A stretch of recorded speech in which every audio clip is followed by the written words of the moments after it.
shrewd than avoidance is to criticize some weak point that they have. Because the best way to nullify someone's goodness is to criticize their badness. Just deflects all the attention away from how they're making some progress better than you are. And if you could just point out the other part of that person's deal, then you don't have to deal with it anymore. And in none of that are we doing what we're supposed to do, namely humbling ourselves and dealing with our issues. Cain, if you got a good brother, learn something. Don't kill him. Bethlehem, if you know anybody who's making some progress in grace, if they're a thankful person or an encouraging person or a pure person or a reverent person or a kind person, and you around them feel sort of second best, you know what love does? Love rejoices with those who are making progress. Love is humble. Love's not arrogant, not envious. It's not jealous. It's not resentful. Love sees people growing and it says, yes, Lord, yes. And Lord, help me too. I want to grow some too. That's love talking. So my first plea is not that we don't kill each other. Please don't. But that we love, that is, when the love of God is holding sway in your heart, the love of God is holding sway. I mean, His love for you and for the church is holding sway in your heart.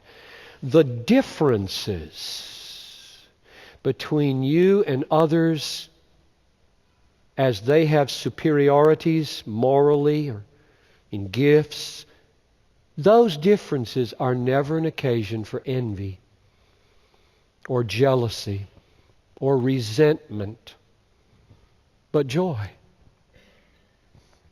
Think we could do that together? It'd be a beautiful community.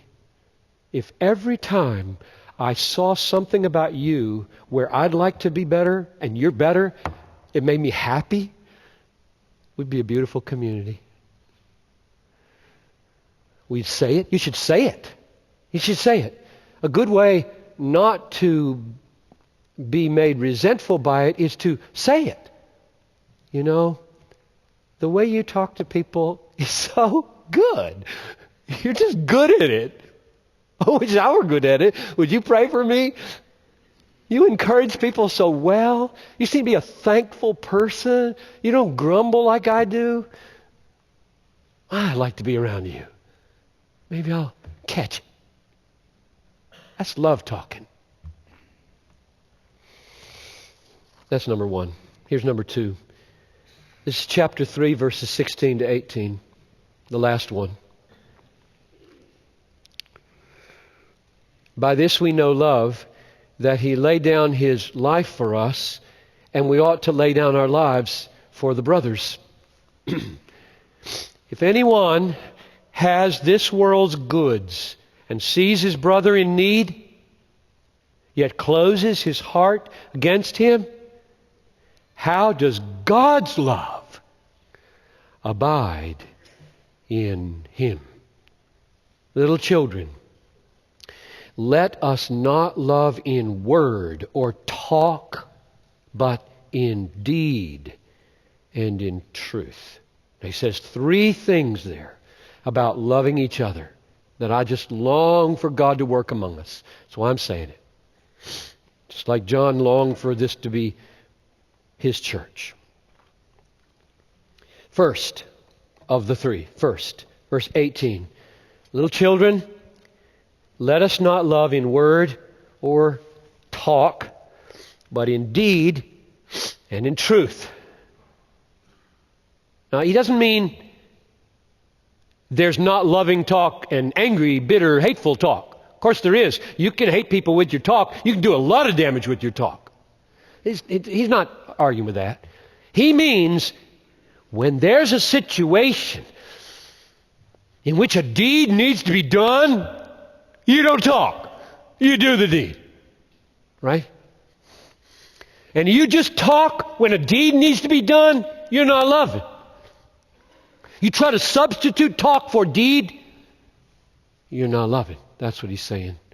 So the first observation is that the love that God has in us shows itself in deeds. I mean, flesh and blood, get off your rear end and get in the car and go to the hospital. Deeds.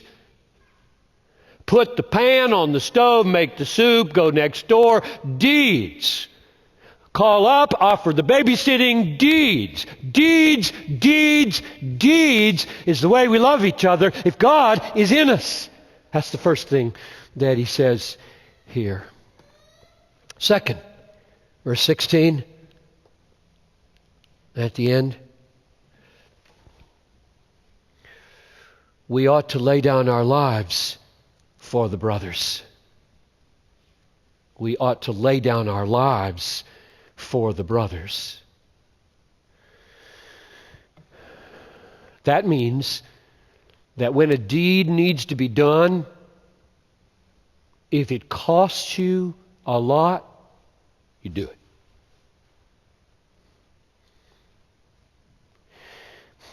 Jesus died for you. He didn't just die. I mean, dying is one thing and it can be quick and easy. It wasn't. It was long and it was horrible.